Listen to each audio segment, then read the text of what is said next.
Bueno, el propósito de esta reunión es de decirles o darles una explicación de los criterios o las nuevas realidades jurídicas que han venido determinando ciertas sentencias que han estado en los medios y que son una preocupación, desde luego, social. La dinámica, si les parece bien, es que yo les haga una presentación de aproximadamente unos 20 minutos y después con mucho gusto atiendo todas las preguntas de ustedes. En primer lugar, lo que quiero expresar muy claramente es que entiendo que los nuevos criterios judiciales aplicados en diversos casos se han traducido en sentencias absolutorias o en revocación de previas sentencias condenatorias, y que estas decisiones jurisdiccionales han causado naturalmente dolor en las familias de las víctimas y de los ofendidos, así como también agravio en algunos sectores sociales. Con ese dolor y con ese agravio quiero ser yo muy respetuoso, lo comprendo. La explicación que daré el día de hoy es más de carácter jurídico y técnico. Por favor, pido que esta explicación técnica no resulte ofensiva para nadie. El propósito, insisto, es dar una explicación jurídica técnica. Bien, tenemos preparado un material y se los vamos a entregar con estas diapositivas. La primera de ellas es para expresarles cómo hoy vivimos una nueva realidad constitucional.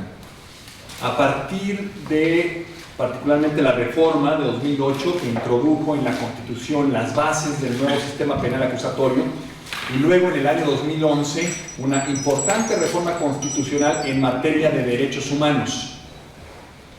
Estas dos reformas, y sobre todo la última, la relativa a los derechos humanos, llevó a la Suprema Corte de Justicia de la Nación incluso a inaugurar una nueva época para la jurisprudencia, la 10ª época. Y cuando hizo esta inauguración de la 10ª época, la Corte expresó que era por la necesidad de reconstruir diversos criterios de jurisprudencia previamente existentes, reconstruirlos a la luz de los derechos humanos de todas las partes intervinientes en los procesos y en los distintos fenómenos sociales. Esta nueva perspectiva constitucional, bueno, en primer lugar debo dejar aclarado que esta nueva realidad constitucional no es producto de las sentencias de los jueces. Esta nueva realidad constitucional es obra del constituyente permanente. Fue el Congreso de la Unión más la suma de los congresos locales quienes decidieron soberanamente que era el tiempo para México del pleno ejercicio de los derechos humanos. Y de ahí que hayan impulsado esta reforma de 2011. A los jueces, empezando por la Suprema Corte de Justicia de la Nación, jueces federales y jueces locales, no nos toca más que apegarnos a ese nuevo marco constitucional. E insisto, entonces la Corte, de cara al nuevo marco constitucional, decidió abrir incluso una nueva época de jurisprudencia, considerando que seguramente habría de reconstruir diversos criterios, además de emitir nuevos. Para poner ejemplos de criterios que se han reconstruido, particularmente en la materia penal, permítanme expresar algunos. Detención ilegal. Antes, la jurisprudencia decía que la detención ilegal no desvirtuaba los elementos de prueba, que la detención ilegal se subsanaba con el dictado del auto de formal prisión porque este generaba una nueva situación jurídica y la detención ilegal quedaba como vicio procesal purgado. Ya nada más, en todo caso, responsabilidades para quienes las hubieran incurrido en la detención ilegal, pero procesalmente estaba resuelta y no viciaba la prueba. Ahora, en cambio, la jurisprudencia dice que la detención ilegal o prolongada produce la ilicitud de toda la prueba que se hubiera recabado con motivo de esa detención prolongada. Se hace presumir la coacción sobre el detenido, y si éste produjera durante ese periodo cualquier confesión, esta sería nula. Otro criterio. Antes, la jurisprudencia decía que para invalidar la confesión de un acusado era necesario que éste acreditara la coacción. E incluso hay tesis que hablan de que un dictamen médico sobre lesiones no es prueba suficiente para acreditar la coacción. Esto es, no bastaba que acreditara que está lesionado, sino además que esas lesiones se las había producido precisamente la policía prensora. Ahora, en cambio, la nueva jurisprudencia, que es conforme con los criterios internacionales, por cierto, porque también se ha expresado en sentencias de la Corte Interamericana de Derechos Humanos, lo que dice es que cuando un acusado hace valer o invoca tortura o malos tratos o tratos degradantes o inhumanos, no corresponde a él probar, sino que la carga de la prueba se revierte al Ministerio Público. El Ministerio Público tiene que probar que esa confesión fue rendida de modo espontáneo, y si no lo prueba, la confesión es ilícita. Otro criterio: los reconocimientos de acusados. Antes se hacían mostrándole a la víctima o ofendido una fotografía. La jurisprudencia había dicho, bueno, eso no es una prueba adecuada de confrontación, porque en la confrontación, como ustedes saben, y lo vemos con frecuencia incluso en los programas de televisión, se ponen a 5 o más detenidos con características físicas semejantes y de preferencia en una cámara Gesell, fuera de la cual puede la víctima identificar a la persona que lo haya agredido. Entonces, la jurisprudencia antes decía, bueno, si se le muestra con una fotografía, es irregular la prueba, sin embargo, sí vale como indicio. Hoy día, la jurisprudencia dice, el reconocimiento a través de una fotografía no vale.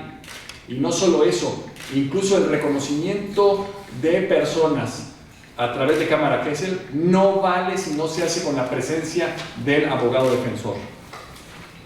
Otro ejemplo, digamos, estas tesis, y solo me refiero a algunas para el novio del tiempo, lo que hacen es que el derecho que ya teníamos simplemente lo interpretan de modo distinto. Esto es, no cambia el derecho, ha cambiado la interpretación del derecho.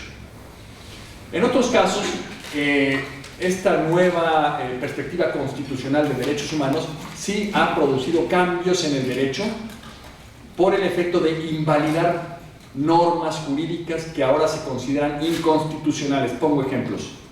La flagrancia equiparada, es decir, la posibilidad de detener a una persona sin orden de aprehensión dentro de las 72 horas siguientes, antes eran normas consignadas en los códigos de procedimientos penales de todos los estados y eran normas válidas.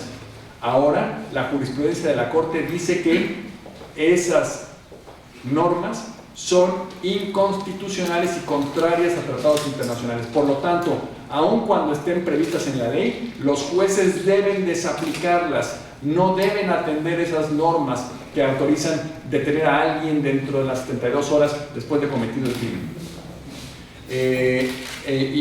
Incluso más allá, cualquier detención en flagrancia equiparada lo que produce es la ilicitud de las pruebas que se obtengan por motivo de esta. Otro ejemplo, aquí en Nuevo León teníamos el delito contra la seguridad de la comunidad, que fue un delito que se aprobó particularmente en la época en que nuestro estado sufrió del flagelo de la delincuencia organizada. Bueno, ese delito ha sido declarado inconstitucional en sus fracciones 1, 4 y 7. Por lo tanto, todos los procesados o sentenciados por ese delito deberán ser absueltos del mismo porque es un delito inconstitucional, así lo ha dicho la Corte. Otro tema, el arraigo. El arraigo tiene una historia jurídica particular. Primero, en el año 2006, la Suprema Corte de Justicia de la Nación declaró que los arraigos locales, bueno, que los arraigos en general eran inconstitucionales. Después, en el 2008, precisamente para superar esta objeción de la Corte, se modificó la Constitución y el arraigo se puso en la Constitución. Estando en la Constitución no podría ser inconstitucional. Sin embargo, en la Constitución se autorizó el arraigo solamente para los delitos de delincuencia organizada. En aquella época, 2008, había delitos de delincuencia organizada en los estados. Y en la reforma de 2008 también se dijo que delincuencia organizada sería un delito federal o solo de la competencia federal a partir de que se legislara sobre esos temas en la ley federal. Es el caso que en el año 2014 y 2015, en la tesis, en el documento que les vamos a circular dice 2004, es erróneo, es 2014. En el 2014 resolvió la Corte diversos amparos hasta consolidar en el año 2015 una jurisprudencia en la cual declara inconstitucionales los arraigos locales y por lo tanto toda la prueba que se haya obtenido durante el arraigo local es ilícita, debe ser excluida del proceso. Concretamente, aquellas pruebas que no se hubieran podido obtener si no era por la presencia física del inculpado en el arraigo. Esto es, por ejemplo, su confesión, o huellas, o un reconocimiento del mismo, del acusado, o una extracción de fluidos, o pruebas de ADN. Todas esas pruebas que implican la participación personal del sujeto arraigado son ilícitas por ser inconstitucional el arraigo. Bien, entonces esta nueva realidad constitucional ha modificado, ha reconstruido varios criterios. El proceso penal tradicional, esto es, los procesos penales que ya tienen cierta antigüedad, que son previos al 2011 o previos al 2008, se estructuraron satisfaciendo los estándares o parámetros de la jurisprudencia previa. Actuábamos las partes, procuraduría, policía, jueces, defensores, apegados a las normas y criterios jurisprudenciales previos. Los procesos, el nuevo proceso penal oral actualmente se estructura desde luego satisfaciendo los parámetros de la nueva jurisprudencia, porque ya todos los operadores sabemos estas nuevas directivas de la Corte. Por lo tanto, los policías, procuraduría, defensores, jueces, estamos actuando conforme a los nuevos criterios en términos generales. Pero entonces, en la medida en que en el nuevo sistema de justicia, en los nuevos juicios orales penales, se están respetando los criterios nuevos de la Corte, no tenemos problemas. Se están llevando a cabo adecuadamente. El problema está concentrado en procesos tradicionales que son revisados desde la perspectiva de los nuevos criterios de jurisprudencia.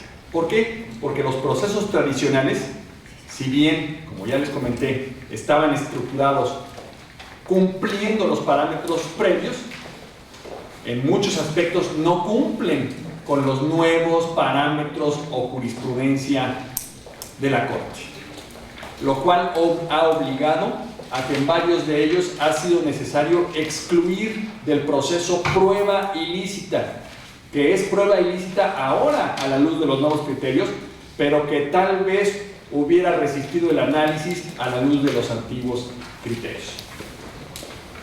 Pasamos a la siguiente. Por lo tanto, para mí es muy claro que el nuevo sistema de justicia oral penal no es el problema, es más bien incluso la solución. El problema, insisto, está en los antiguos procesos revisados a la luz de los nuevos criterios. Un par de cosas quisiera decir sobre esto. En primer lugar, que los procesos tradicionales, desde luego, van a la baja en número, porque todos los delitos en Nuevo León, como ustedes saben, el Código Procesal Penal de Nuevo León entró completamente en vigor a partir del 2015, abril, y el Código Nacional de Procedimientos Penales entró completamente en vigor a partir del 1 de enero de este año. Por lo tanto, desde el 2015, todos los delitos se procesan en el juicio oral penal. El número de asuntos actualmente en trámite en el nuevo sistema de justicia oral penal es de 3.909, esto a diciembre de 2015. Y continúa desde luego, ya todos los procesos tendrán que ser del nuevo sistema. En cambio, los procesos tradicionales van a la baja en número y actualmente son 586. En el proceso tradicional nos ha pegado estos nuevos criterios de jurisprudencia porque eran procesos muy estructurados, o muchos de ellos solo estructurados sobre la base de declaraciones de personas, confesiones o testimonios de coacusados fundamentalmente. Y son precisamente esas pruebas las que en el mayor número de casos se declaran inválidas por existir coerción sobre sus deponentes. Confesiones coaccionadas que resultan inválidas, declaraciones también de coacusados que se hacen sin la presencia de defensor, en fin, esas pruebas, confesiones, fundamentalmente son las que más han resentido las nulidades, y los procesos tradicionales están basados sobre la base de las confesiones. Además, en los procesos tradicionales, a la luz de los nuevos criterios, en algunos se ha detectado alto porcentaje de pruebas ilícitas, ya sea por la incomunicación del detenido, por detención prolongada, por arraigo, por falta de presencia del defensor durante la etapa, durante ciertas diligencias en las que se produjo prueba. El proceso tradicional también además tenía pocos filtros para excluir la prueba ilícita. Lo que ordinariamente ocurría era que la prueba ilícita en todo caso era valorada hasta producirse, hasta el momento de dictar la sentencia definitiva. Bien, ahora en cambio, este problema de prueba ilícita lo tenemos en muy bajo porcentaje en el nuevo sistema de justicia penal acusatoria. ¿Por qué razón?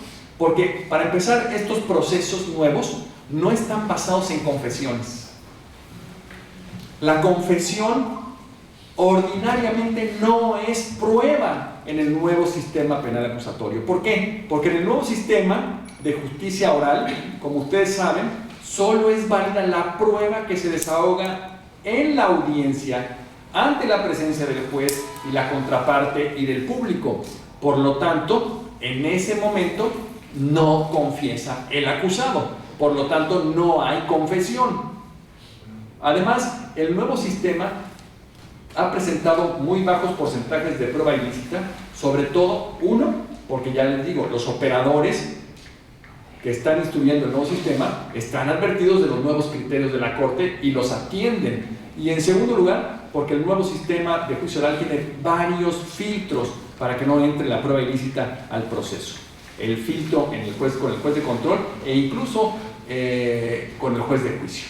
Entonces son pocos los casos de prueba ilícita. Ha habido algunos casos, incluso un par de asuntos solamente, lo recogieron los medios, en donde una detención o un par de detenciones no habían sido validadas por los jueces, toda vez que se basaban en testimonios rendidos o en confesiones rendidas ante policías, o bueno, ahí digamos no se admitió o no pasó el dato de prueba porque estaba referido a una prueba ilícitamente obtenida, porque los policías no pueden tomar confesiones.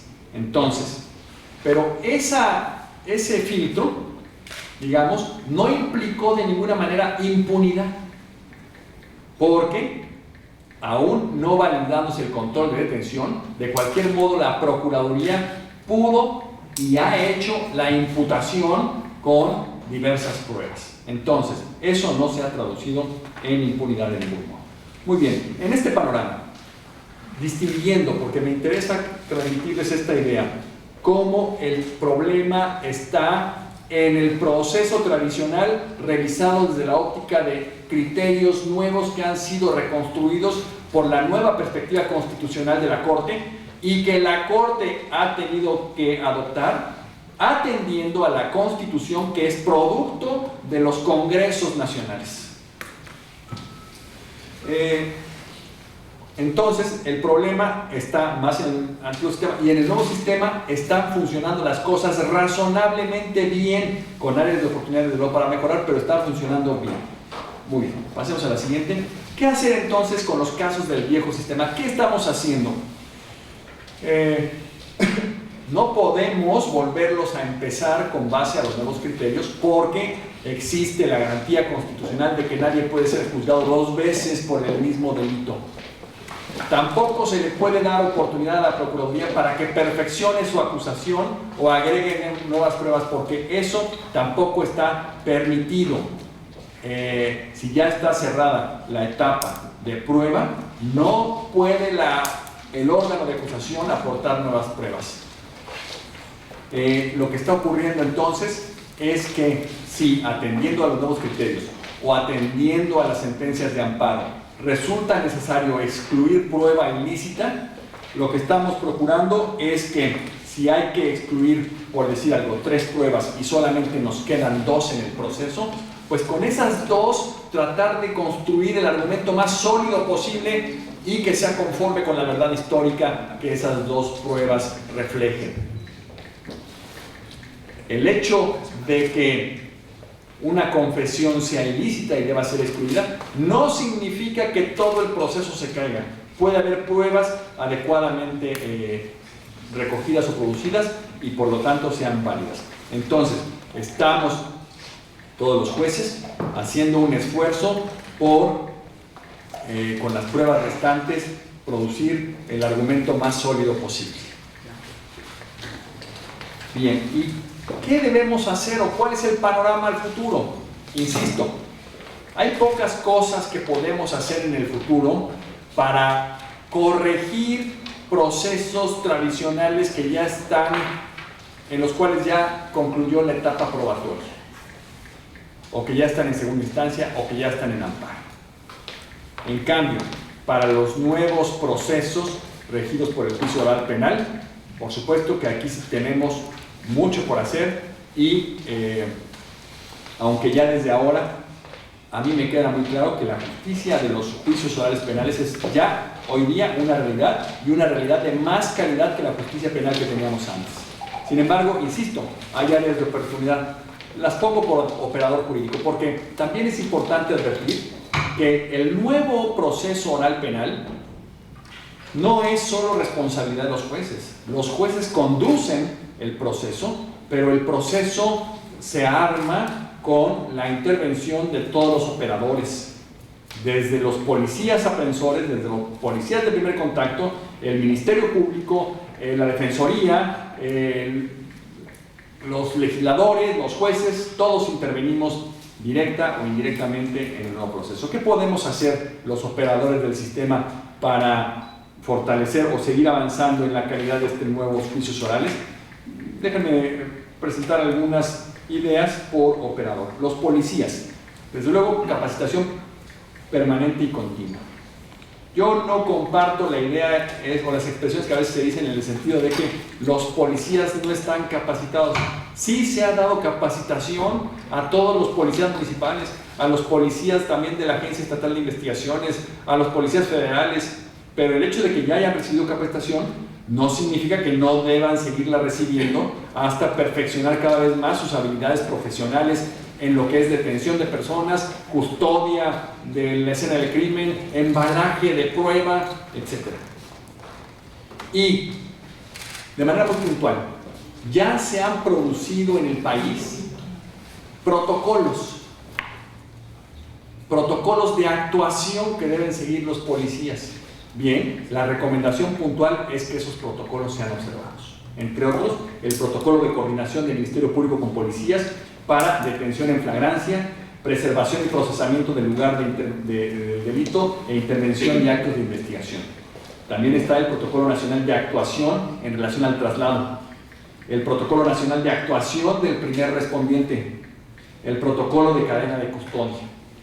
Estos protocolos ya significan un esfuerzo nacional ahora, porque el código que tenemos es nacional de procedimientos penales, para poner de manera muy clara y objetiva los pasos que deben dar los policías en cada una de sus actuaciones, porque el policía es el que está en el primer contacto con la escena del crimen y muchas veces en el primer contacto incluso con el imputado. Ministerio Público, ¿qué puede hacer? Desde luego, desde el principio también ofrecer atención integral a las víctimas, tratamiento psicológico, asesoría jurídica, desde luego, y representar los intereses de las víctimas en la mejor forma posible. Respetar los derechos del detenido, que esté muy claro el detenido,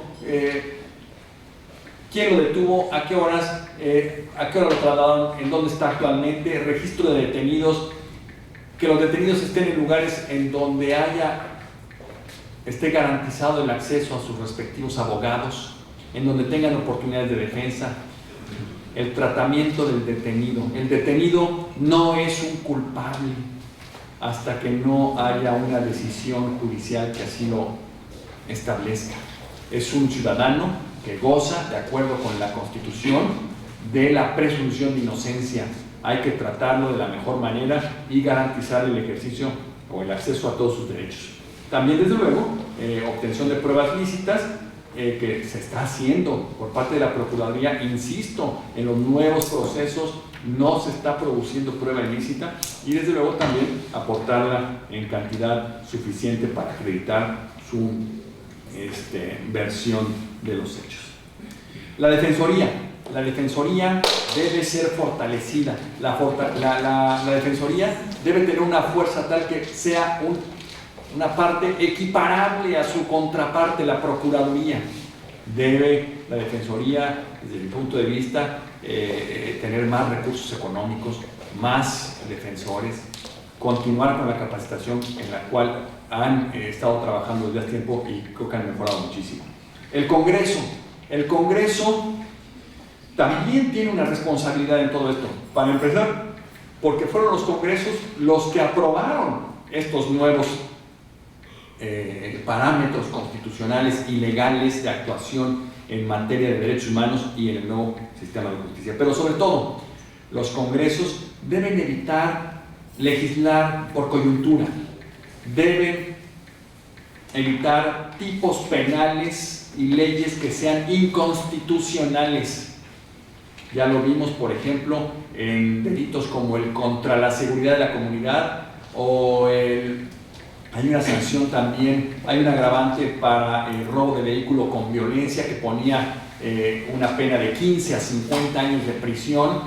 Entonces, que son medidas que en su momento tienen un impacto favorable en la política criminal porque reducen la incidencia del crimen, sin embargo, no son sostenibles al mediano plazo porque terminan siendo declaradas inconstitucionales por la Corte.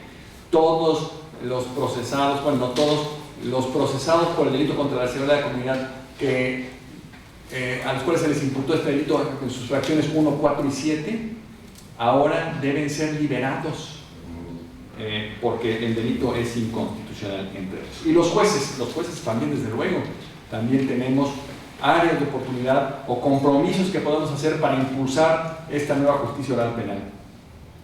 En primer lugar, transparencia jurisdiccional y administrativa. Estamos impulsando la transparencia no solo de las sentencias relevantes, sino de todas las sentencias.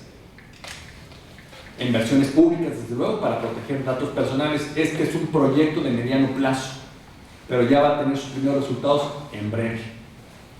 Los litigantes y los otros actores del proceso penal podrán ver en tiempo prácticamente real cuáles son los criterios de los juzgadores, lo cual será muy importante para predecir el sentido en el que estos van a resolver.